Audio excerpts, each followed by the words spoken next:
రాజధానికి సంకల్పం చేశాను అమరావతిగా.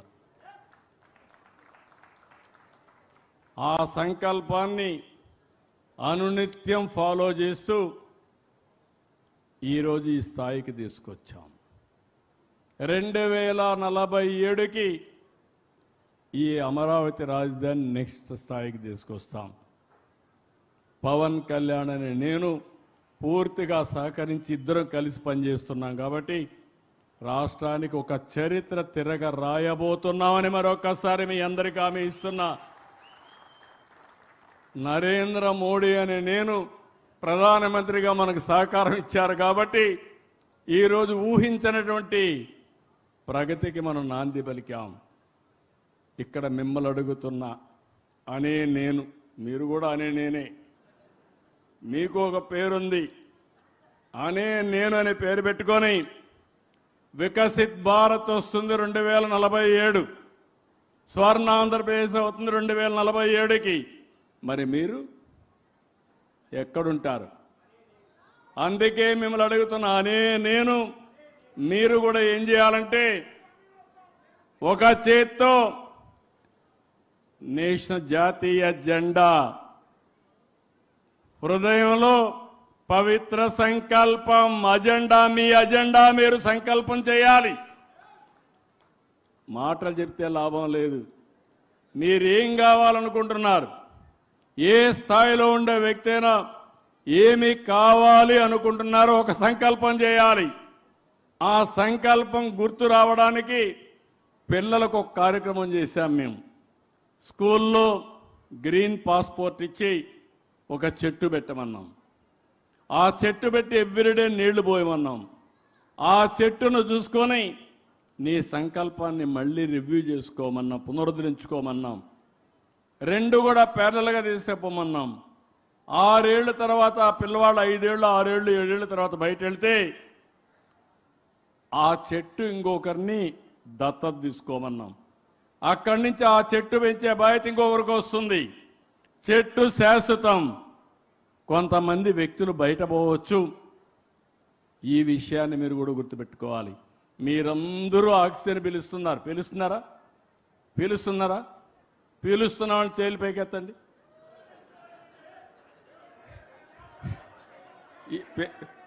పీల్చకపోతే మేము పీల్చడం లేదు, మాకు ఆక్సిజన్ అవసరం లేదని చేతులు పైకెత్తండి. వాళ్ళకి అసలు ముక్కు మూసుకోమన్నాం, ఏమవుతారో చూద్దాం. అయితే ఆక్సిజన్ ఎక్కడి నుంచి వస్తుంది? చెట్టు నుంచి వస్తుంది. మీరేం చేస్తున్నారు? కార్బన్ డైఆక్సైడ్ వదిలిపెడుతున్నారు. కార్బన్ డైఆక్సైడ్ని ఆక్సిజన్గా కన్వర్ట్ చేయాలి. చెట్టు కావాలి. మీరు మాత్రం చెట్లు పెట్టరు, చెట్లు నరకుతారు. ఎట్లా? అందుకే నేను ఒక పిలిపిస్తున్నాను. రాష్ట్రంలో ప్రతి ఒక్క వ్యక్తి మీ ఇంట్లో కానీ, మీ ఆఫీసులో కానీ, మీ పొలంలో కానీ ఒక చెట్టు పెట్టే బాధ్యత మీరు తీసుకోవాలి. ఆ చెట్టును పెంచాలి. ఆగస్టు 15న మీరు ఒక సంకల్పం చేస్తారు. ఆ సంకల్పం మీ గుండెలో పెట్టుకుంటారు జ్ఞాపకానికి. ఇంకొక పక్క జాతీయ జెండా చేతిలో పెట్టుకుంటారు. స్ఫూర్తి, జాతీయ స్ఫూర్తి. మీరు చేసేది ఒక సంకల్పం కోసం పనిచేస్తారు. ఆ చెట్టును చూస్తారు, మళ్ళా గుర్తు చేసుకుంటారు, రీఎన్ఫోర్స్ చేస్తారు. మామూలుగా పుట్టిన వ్యక్తులు ఈరోజు అసాధారణమైన శక్తులుగా తయారయ్యారు. ఈరోజు మీరు చూడండి, నేను అనే ద్రౌపది ముర్ము ఏంటి ఆవిడ? ఎన్ని కష్టాలు అనుభవించింది, కుటుంబ సభ్యుల్ని పోగొట్టుకున్నది. ఇంకొక పక్క ఒక పేద కుటుంబంలో పుట్టింది, కష్టపడి చదువుకున్నది. రాజకీయాల్లోకి రావాలంటే రాజకీయాల్లోకి వస్తే ఒరిస్సాలో మంత్రి అయింది. అక్కడి నుంచి అంచెలంచెలుగా ఎదిగి గవర్నర్ అయింది. అక్కడి నుంచి ఈరోజు దేశ అధ్యక్షురాలుగా మన యొక్క హక్కులను కాపాడే రాజ్యాంగానికి పరిరక్షకురాలుగా తయారైందంటే అది ఇండియాలో ఉండే అవకాశాలు. అందరికీ ఒకే ఓటు. కోటీశ్వరుడికి ఓటే, ముఖ్యమంత్రికి ఓటే, ప్రధానమంత్రికి ఒక ఓటే. ఆ ఓటే ఆయుధం. మీకు కూడా ఒక బాధ్యత ఉండాలి. ఒక ఎన్టీ రామారావు అనే నేను, అబ్దుల్ కలాం అనే నేను, లేకపోతే నరేంద్ర మోడీ అనే నేను, మీరు కూడా ఒకసారి అనుకోండి అని నేను. మీకు శక్తి ఉంది, సామర్థ్యం ఉంది. మీరు సంకల్పాన్ని చేసి మీరు అనునిత్యంగా ఆ సంకల్పాన్ని నెరవేర్చడానికి మార్గాలు వెతికితే అది జయప్రదం అవుతుందని చెప్పి కూడా నేను మీకు తెలియజేస్తున్నా. అందుకే ఈ సంవత్సరం ఈ రోజటి నుంచి నేను మిమ్మల్ని ఒకటే కోరుతున్నా. మొన్నటి నుంచి నేను మాట్లాడుతున్నాను. ఇప్పుడు నేను ఒకటే మిమ్మల్ని అందరికీ విజ్ఞప్తి చేసేది, 10 నుంచి 15 వరకు మామూలు స్ఫూర్తి, ఏదో స్వాతంత్రం అంటే మీరు ఏమనుకుంటున్నారంటే త్యాగాలు మర్చిపోతున్నారు, ఏ పర్పస్కి వచ్చింది మర్చిపోతున్నారు. ఇంకో పక్క పిల్లలు ఏదో స్కూలుకు పోతే ఏదో స్వాతంత్ర దినోత్సవం కాబట్టి హాలిడే ఇవ్వడం తప్ప, లేకుంటే జెండా ఎగరేయడం తప్ప చేస్తున్నారు అనుకుంటున్నారు. నేను మీ అందరికీ పిలిపిస్తున్నా, మనందరికీ స్వాతంత్రాన్ని వచ్చింది. ఎంతోమంది త్యాగాలు చేశారు, ప్రాణాలు పోగొట్టుకున్నారు, ఆస్తులు పోగొట్టుకున్నారు, జీవితాలను త్యాగం చేశారు. అలాంటి స్ఫూర్తిదాయకమైనటువంటి స్వాతంత్ర విలువల్ని మనం నెమరేసుకోవాలి. ప్రతి ఒక్క ఇంటి పైన జాతీయ జెండా ఎగరాలి. మీ చేత్తో జాతీయ జెండా పట్టుకోవాలి. మీ మనసులో ఒక అజెండా, ఒక సంకల్పాన్ని ఏర్పాటు చేసుకునే బాధ్యత మీ అందరిదని మరొకసారి విజ్ఞప్తి చేస్తున్నా. ఇక్కడ ఉండేవాళ్ళు కాదు, రాష్ట్రంలో అందరూ కూడా ఇదే ఆలోచించాలి. నేను అందుకే ఒక మాట అన్నాను, పార్ట్నర్స్ ఇన్ నేషన్ బిల్డింగ్. మీరేమనుకుంటున్నారంటే దేశ నిర్మాణంలో భాగస్వాములం, ఏదో యుద్ధం చేస్తేనే దేశ నిర్మాణం అనుకుంటున్నారు.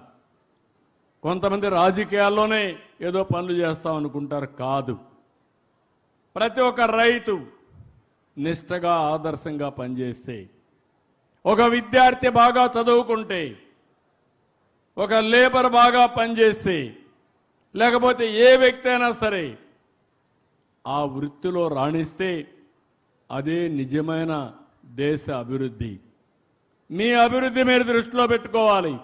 మీ కుటుంబాన్ని మీరు గౌరవించుకుంటూ అభివృద్ధి చేసుకోవాలి. మీ గ్రామం, మీ మండలం, మీ ప్రాంతం, ఇది మనందరి బాధ్యత. మనం ఒక్కరే బాగుంటే లాభం లేదు. మన దగ్గర వేల కోట్ల రూపాయలు ఉంటాయి, ఇంకొకటి తినడానికి తిండి లేదు. ఏంటి ఆ సమాజం? అనారోగ్య సమస్య, ట్రీట్మెంట్ ఇచ్చుకోవాలంటే డబ్బులు ఉండవు. ఎందుకు ఈ దౌర్భాగ్యం? ఈ విషయాలు మీరు ఆలోచించాలి. ఈ స్ఫూర్తిని అన్ని మండలాల్లో చేయాలి. ఈ రోజటి నుంచి ఎల్లుండి వరకు ప్రతి ఇల్లు, ప్రతి ఆఫీసు, ప్రతి వాణిజ్య సంస్థ జాతీయ జెండాతో రెపరెపలాడాలి. స్ఫూర్తిదాయకంగా ముందుకు పోవాలి. జాతిని మొత్తం స్ఫూర్తితో నింపే బాధ్యత మీ అందరిది. రేపు ఈరోజు ఎక్కడికక్కడ మండలాల్లో, అసెంబ్లీ నియోజకవర్గాల్లో ఎక్కడికక్కడ పెద్ద పెద్ద ర్యాలీలు కూడా తీయాలి. సంఘీభావ యాత్ర చేయాలి. తిరంగా ర్యాలీలు ఎక్కడికక్కడ చేయాల్సిన అవసరం ఉంది. ఇలాంటి కార్యక్రమాలు చేసి ఒక్క ఆఫీసర్లే కాకుండా, మంత్రులే కాకుండా, ఎమ్మెల్యేలే కాకుండా ఇది ప్రజా ఉద్యమంతో 80వ స్వాతంత్ర దినాన్ని మనం జరుపుకోవాలి. ఇక్కడి నుంచి ఒక రోజు కాదు,